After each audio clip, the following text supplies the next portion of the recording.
Welcome to Women in B2B Marketing, a show where CMOs, VPs of marketing, and all strong women leaders in B2B discuss their top tactics, strategies, and tips for building high-performing teams, leveraging trends, and ultimately rocking their marketing careers. Made by and for women, insightful for all. I'm your host and 15-year B2B marketer, Jane Serra. Let's dive in.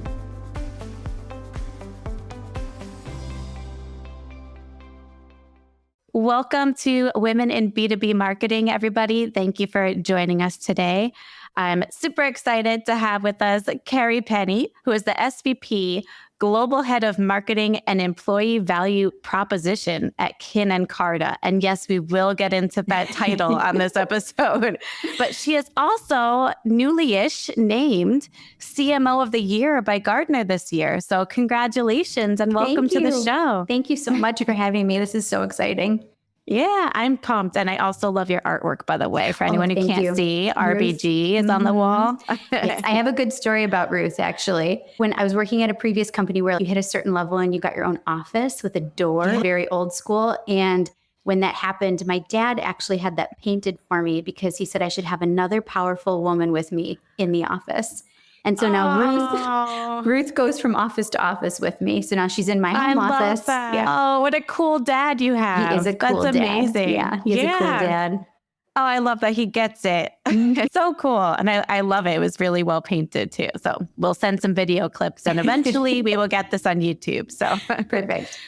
But Kerry, we're going to talk about a lot on the show. We have a lot to unpack, but I want to start out with just your career in marketing and how you got to the amazing place you are today.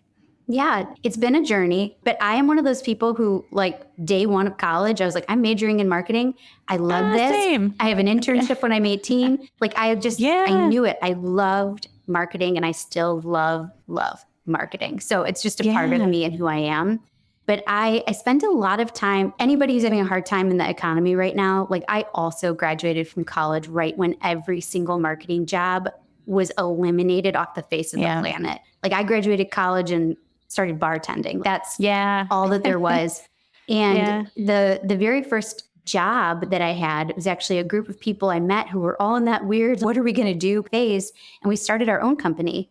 And this is like, before anybody knew what a QR code was, we were actually, and this is before websites were responsive, we were actually creating QR codes and building mobile websites in mass for people like real estate agents who could send us a feed of all their listings. We'd create all of these different mobile sites and then give them QR codes. It was super exciting. We were a little ahead of our time. Yeah. But it taught me, like, right at the very beginning, a lot of things to do when you're running a company, a lot of things not to do when you're running a company. And it sent me down this path of social media to start. That was when it really started becoming a tool for marketing, which sounds crazy now for anybody that's just coming into the space. But it was just starting and I loved it. So I started down the path of social media, moved my way through into content management, spent a lot of time in the startup world. I actually moved out to San Francisco for a little bit from Chicago to work in an education technology incubator, which was super fun to work on products and learn about product management and technology.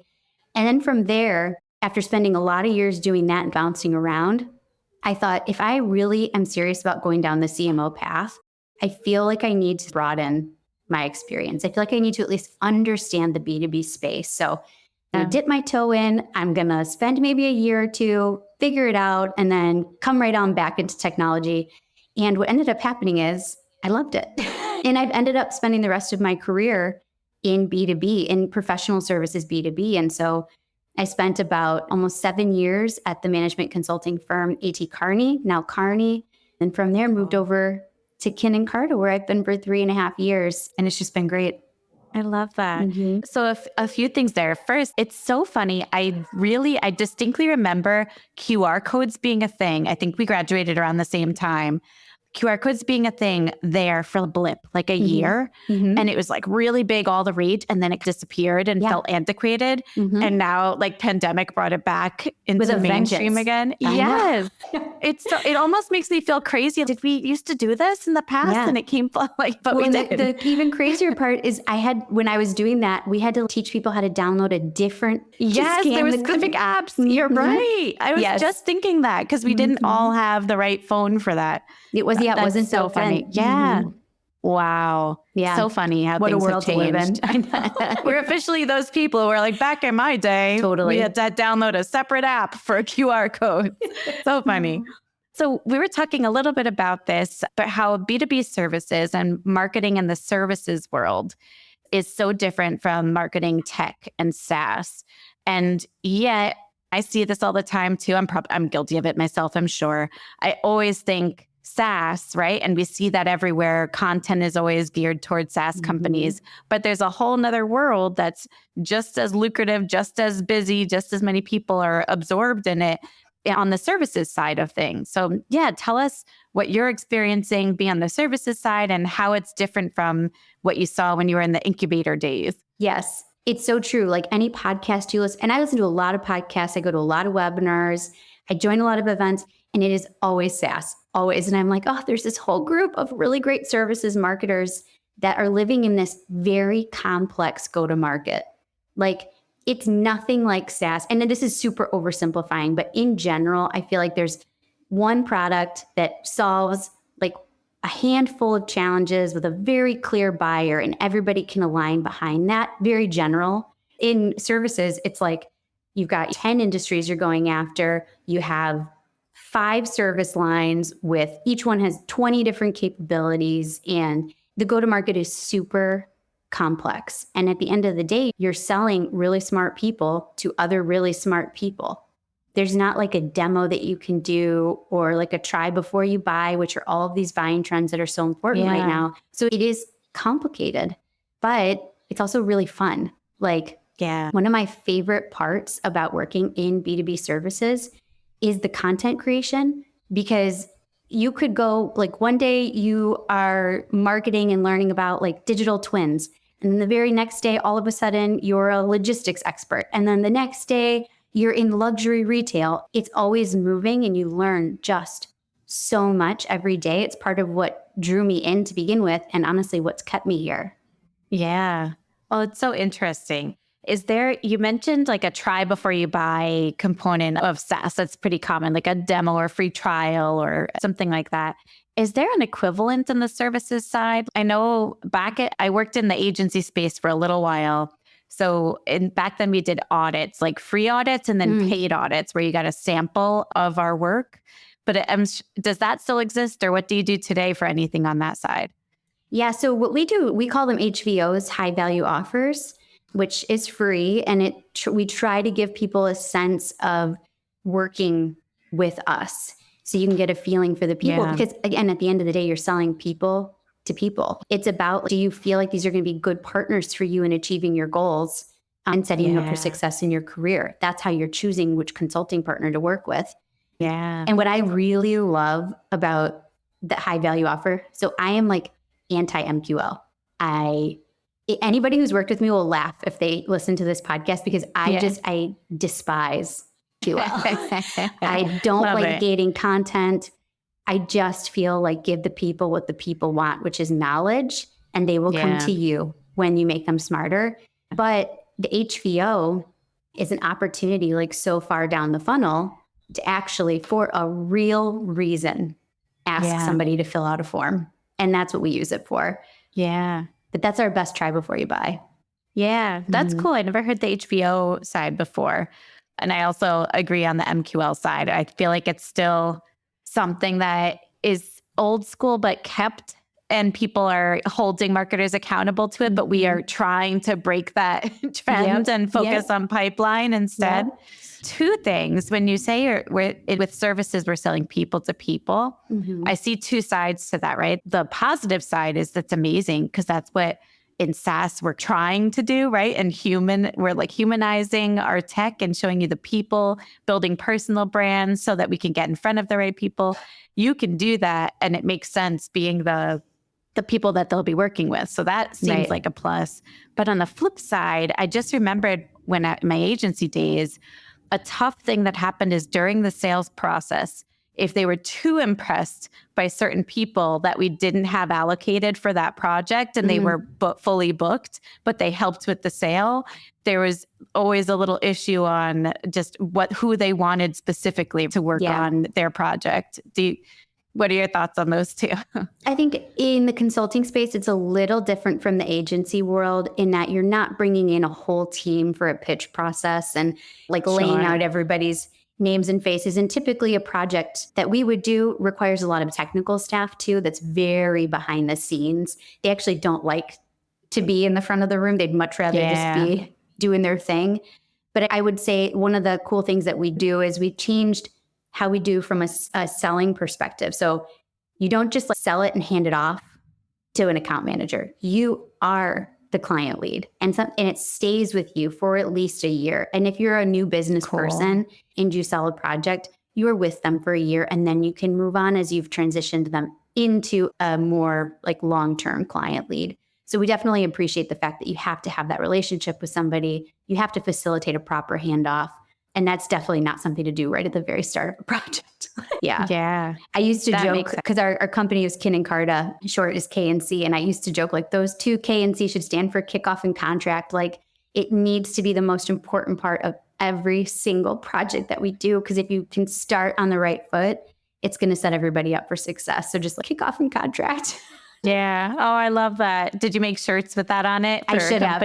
Yeah. Speaking of Kin Carta, I think I've read this. Tell me if I'm wrong or what I have wrong on this, but I think I saw that you oversaw the merger of 11 boutique businesses into the company now known as Kin Carta. Is that correct? Or what do I have wrong on that? So I wouldn't say oversaw. Okay. I was brought in right when those acquisitions happened. So it had happened.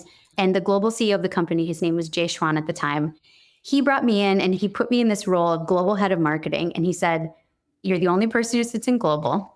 Nobody reports to you. And I need you to bring all these people together into a functioning global marketing team. And so I was like, that sounds like a fun challenge. Like playing Tetris. Totally.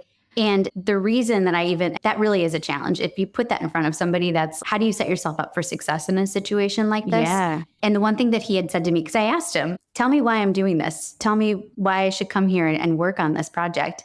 And he said to me, I don't hire and I don't keep brilliant jerks. And to me, it felt so good because I was able to say, okay, listen, this is going to be a really hard project, but based on what he's just said to me, I know I'm going to be working with kind, smart people who are all in it for the right reasons, and leadership will have my back. And so we can do anything with that kind of a team. That's great. It's so refreshing when you get that vibe and that strong, clear message from above. Mm-hmm. It's just so reassuring and sets the foundation for the whole company. Yeah. Very cool. When bringing together the 11 different marketing teams or individuals, probably a mix of both, into one team, what are some of the lessons you learned? What did you look for or what didn't pan out? What's something you took away from that experience? Sound overwhelming, but also really fun for the fellow marketing nerds. I learned something really amazing from an executive coach that I had at one point. Her name was Beth Sagal. And she told me, always come from a place of curiosity. And that is like one life lesson that I take everywhere that I go. And so I went into that I'm coming from this place of curiosity. I wasn't put here to tell people what to do.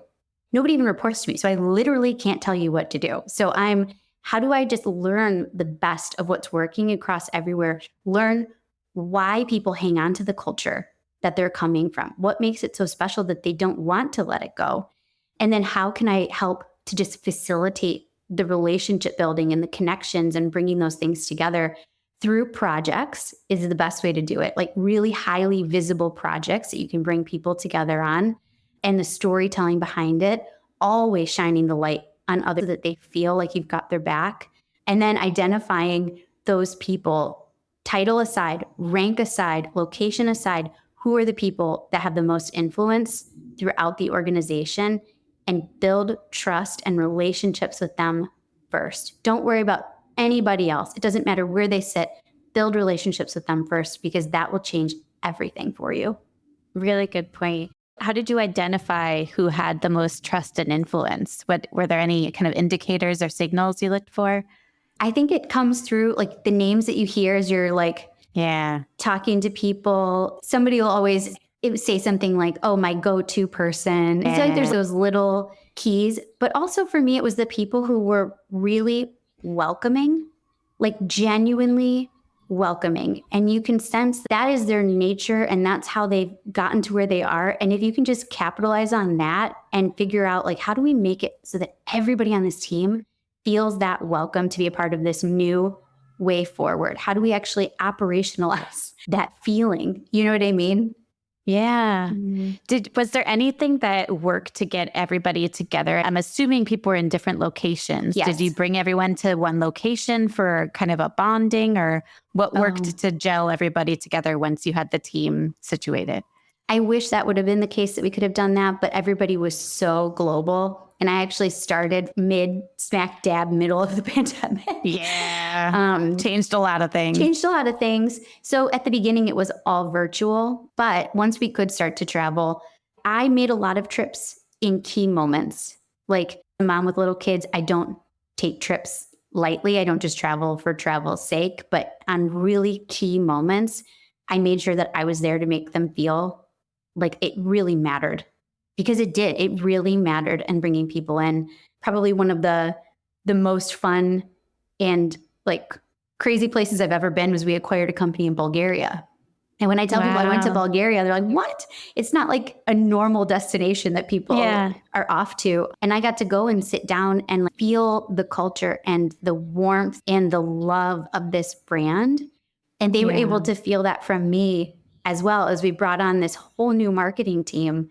And we spent time together eating local food. And the coolest part about the whole thing was they said, are you here tomorrow? I said, no, I'm actually on a flight back home tonight. And they're like, all right, meeting over.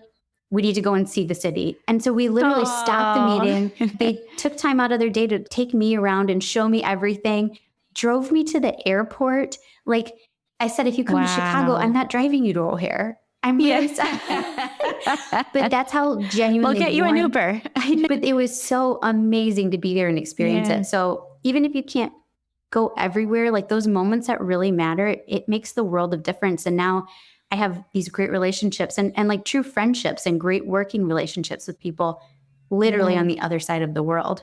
Yeah. Oh, that's amazing. And especially what you can do that right in the beginning, it sets such a positive tone that you care and want to meet them, and like welcoming the same way they were welcoming to you, the fact that you were there visiting them.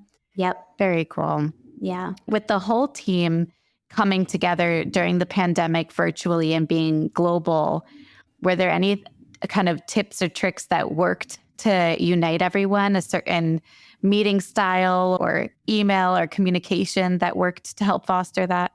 We were Slack organizations. We were very social over Slack, lots of celebrations, lots of emoji usage, which goes a long way. But I think really letting people's personalities shine through and just going with it. We actually just had somebody recently who moved on to a new opportunity, and we were saying goodbye in a team call. So still virtual today, but a team call. And the team of designers in Argentina, they put together a whole video to say goodbye and took his photos, and they photoshopped them. And in every single one was messy in the background. And like, it's these funny little inside jokes that there's such a great culture built behind it. And whether that's on Slack or it's in person, as long as you find a way to let people's personalities shine through, it works. Yeah. Oh, I love that. Your company sounds so warm and like human centric, which is really cool. Yes. Which kind of brings me to something I want to go deep on with you, because this is the first time I've ever seen a marketer with this in your title. I'll say it again. So employee value proposition is in your title as SVP of marketing. Yep. What does that entail, and how did that come about as something you were owning? Yeah. So I started off as just marketing. And as we started to build the team, part of the team was employer brand. And we really have a world-class employer branding team. But that is all about how do we showcase externally to the world what it is like to work here. And obviously during the pandemic, things are hard remotely and it changes the culture of places. And people were trying to figure out, like, how do we keep the feeling that we used to have? How do we rebuild the culture in a new way that works in this remote world? And especially for consulting, where you used to be sitting on site with a client, and now all of a sudden that doesn't exist anymore. It's rebuilding everything.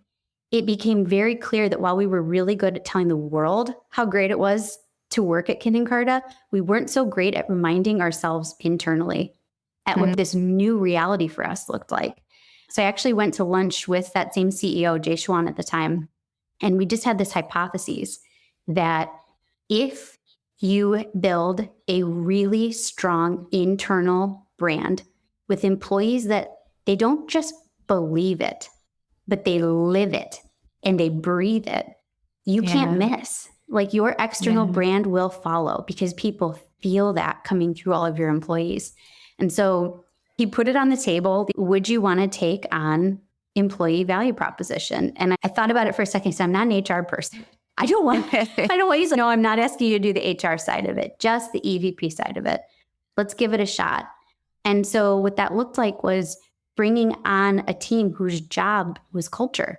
And that comes through in all of the recognition programs that we have, global swag store where you're creating like little billboards everywhere with all of your employees walking around, office experiences, the actual facilities that we work in, the office design, the amenities within the office, the social events, all of that. It is so super important to feeling like you belong to something. And does it tie directly back to your purpose? And does it become really genuine internally so that externally the foundation is so solid because it's built on just absolute fact and belief in what you're doing that you can't miss? And that's what we've built. And it's been incredible. We actually, last year, we won an award from Gartner for the work that we did in excellence in employee experience. And the team is just incredible. Wow. What are some of the things that you've done to improve that culture and internal experience? And how have you seen it reflect in, not to summarize marketing into pipeline, but pipeline? Yeah. So that's a two-part question, I think. Yeah. So to start with the first one, I'll give like a really simple example because I think this is something that a lot of people probably struggle with. Employee surveys. Do you receive like 97 surveys every year for everything? There's so much survey fatigue. It's for awards and ENPS and is the tech team doing their right job? You know what I mean? You just get all these surveys. And that is a part of the employee experience. Something as simple as that, where you're just like, oh my gosh, I'm trying to do my job. And you keep sending me surveys. Yeah. So we actually took that on and we consolidated all of the surveys. We decided, let's try and use one single platform for all of our award submissions, our ENPS, and everything else we need to do. So employees get 2 surveys a year.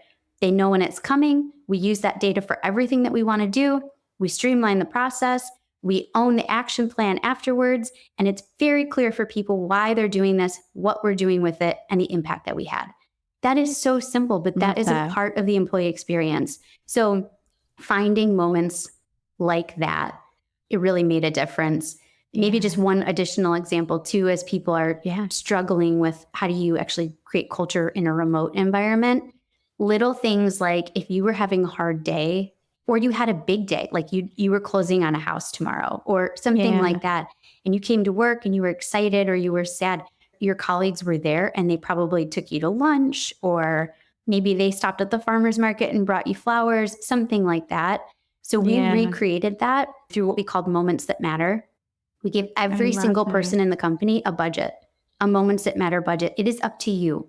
What matters to your people? What matters to your friends, to your colleagues, to your client teammates? And you do what you want to do with that money. Is it that they had a big thing to celebrate? Did they have a project that just they rocked it on? Whatever that is, you treat them to something that shows them that you care. And that little gesture, it means the world to somebody sitting 100 miles away from the rest of their team. So there's definitely ways that you can do it. And that's all what we built by bringing in the EVP team into marketing.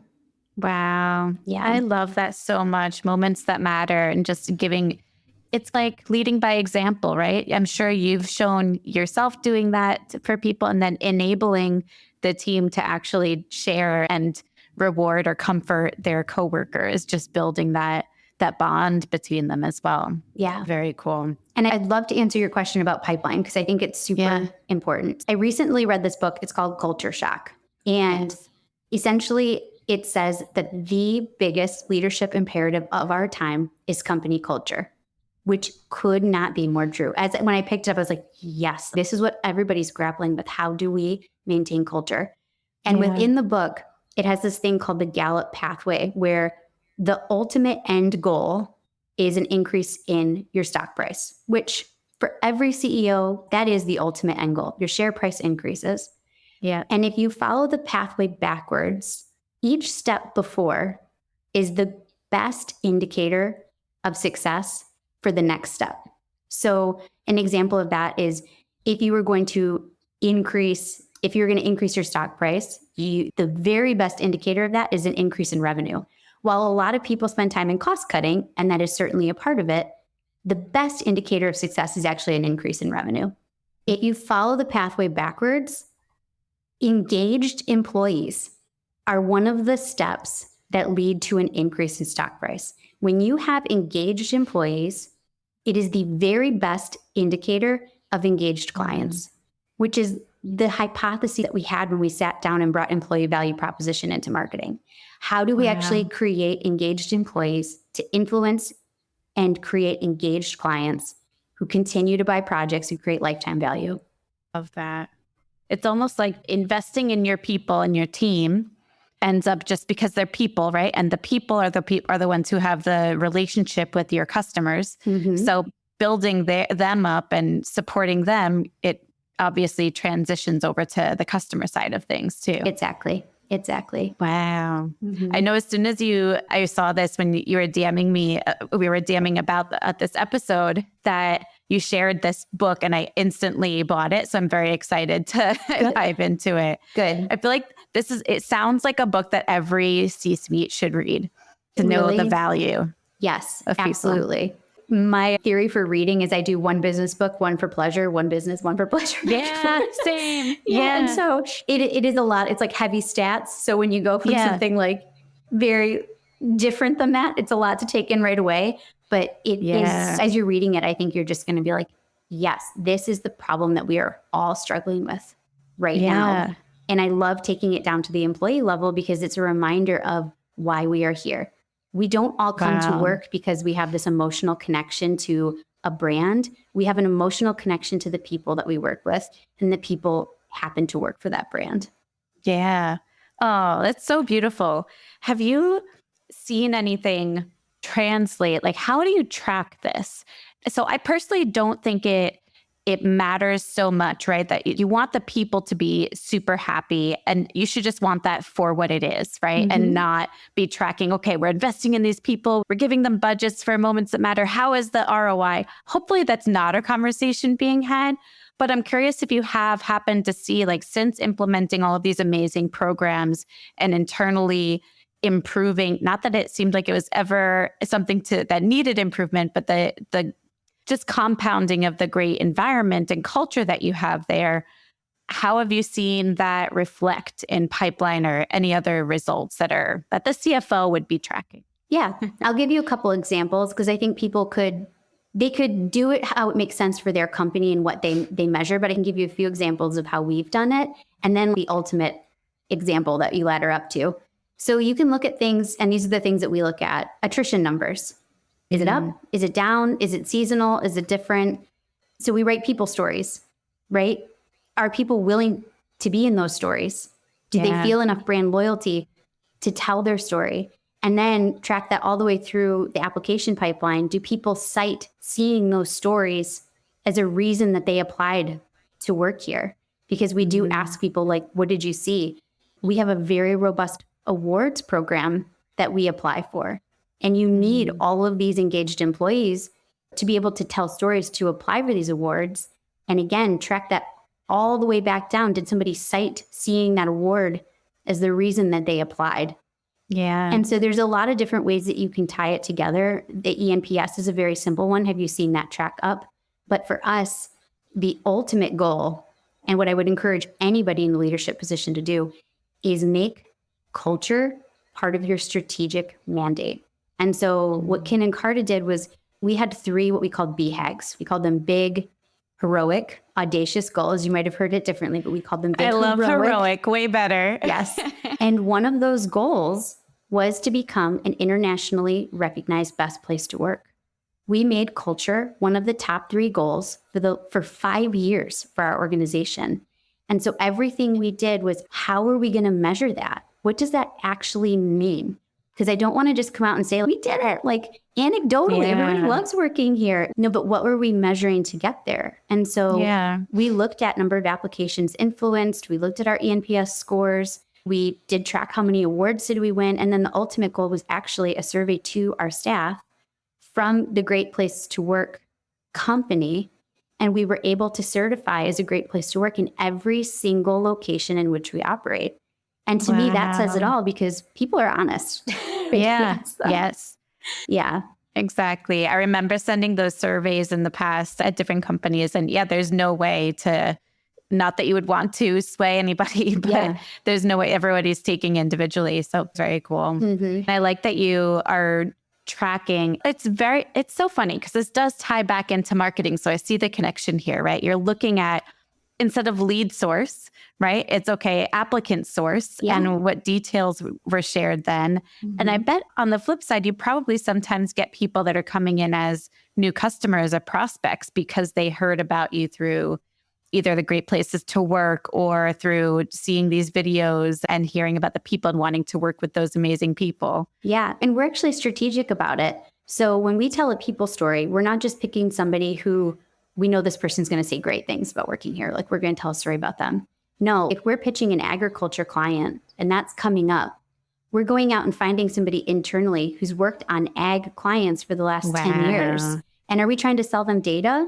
That person has a data work stream that they've been leading. We tell their story.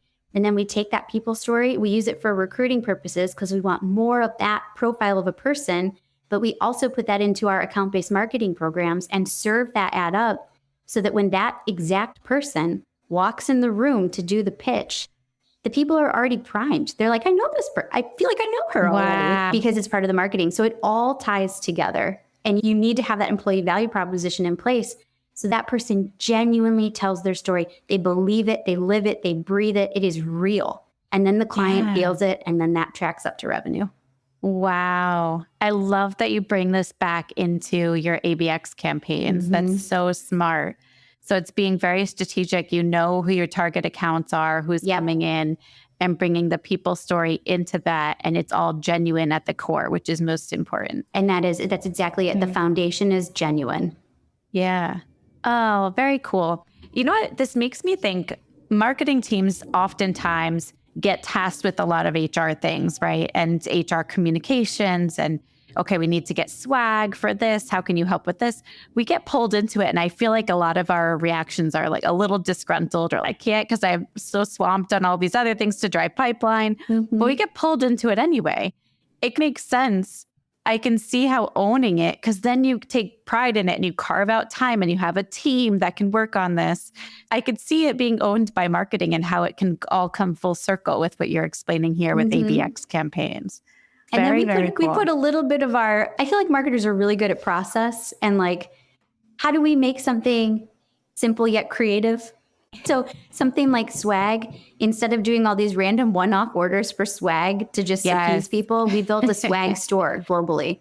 And we sourced everything. We got the cost down. We made sure that it was all sustainably made. Like all the things that matter to us as a marketing organization. We curated the welcome kits for new hires to make sure everybody felt really special when they arrived. If you have a new baby, there's a onesie in there and you automatically get it after you have that baby. And then we also, this is actually really fun too. In looking at the survey data, we were able to see, where do people start to struggle? They struggle at that 2-year mark when they're in the mid-level manager. So what's happening there at that group of people at that time? So how do we make them feel like they're appreciated and seen at the moments that we know are going to be hard for them based on the surveys that we've sent with our EVP hats on? Now put your marketing hat on, and we now send 2-year anniversary gifts and thank you notes to every single person at the company. So it's like tying all those pieces together. Yes. I'm just seeing so many parallels here between customer marketing and employee marketing, right? Totally. Like retention plays. You see where there's usually a little bit of a drop off. How do you prevent that? How do you re-engage and make sure they're happy? Yeah. So smart. I love the thinking here. This world-class employer branding team. I will tell you, they are fantastic. The team is absolutely fantastic. Very cool. Did you all come up with this being a part of marketing or into marketing before or after you read this book? Before. So this book made me feel like we're right. Yeah, like certified affirmation. Yeah. Yes, it was a gamble. And it took a lot of selling in, to be honest. And this is probably a good lesson too from a leadership perspective. Yeah. When you want to take on something, sometimes it's not as easy as saying, I'll take the extra work. There's other people that actually think that they should have that work or enjoy that work. And I sat down with the woman at the time who led global HR, and we had a real conversation about what does this mean? We built a RACI document. We put together this strategy together in a way that we were both fully aligned on, so that it wasn't like me telling her or her telling me. We worked together to create it. And then we presented that plan back to say, this is what we're thinking. We're going to give it a shot. And we got buy-in from leadership.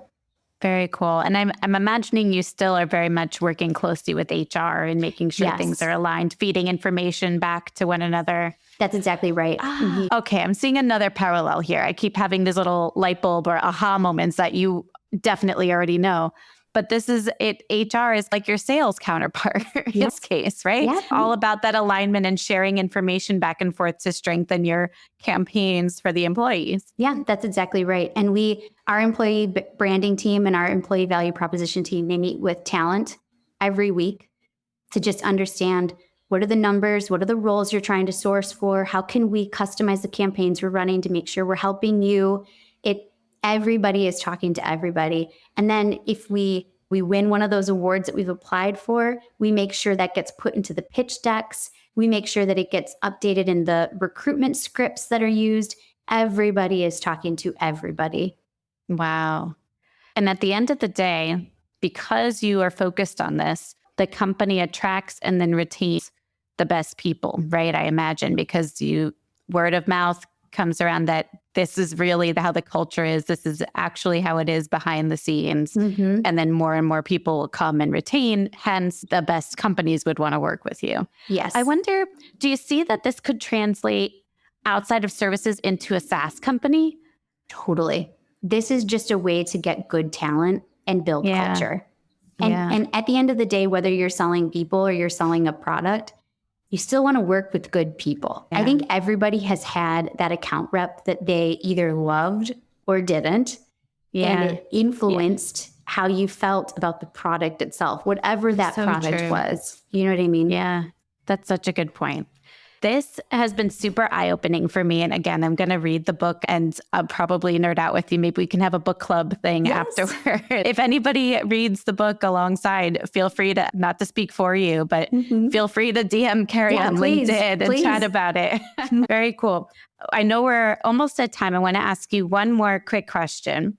If you could go back in time, back when you were bartending and then starting your own business with QR codes, what would you tell little Kerry then, just graduating? Yeah, I think I would tell her, and number 2, I would tell her to keep being brave and confident, because it's amazing through your career. Like, you start your career with this just confidence, and it's beautiful. Like, I want people to maintain that, because through your career, there are going to be so many people that try to dim your light, and don't let them, because you're going to get to a place in your career one day where you get to turn around and light somebody else's candle. And it will be like the greatest privilege of your career will be that moment. So don't let somebody put your light out, because you'll get there and you can do it for somebody else. Oh, that's so beautifully said. I love that so much. Just making sure you keep your candle lit and help light others as well.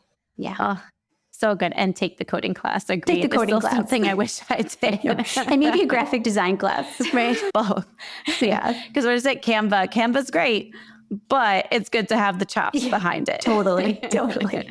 Thank you so much, Kerry, for walking us through so much, especially the employee experience, employee branding side of things, and how that can be incorporated into marketing at large. So really eye-opening. Thank you so much for chatting with us today on that. Thank you, Jane. This was awesome. I'm so glad to be here. Thank you. Yay. And for anybody who wants to connect with you or has any questions, where can they find you? Where's the best place to reach out?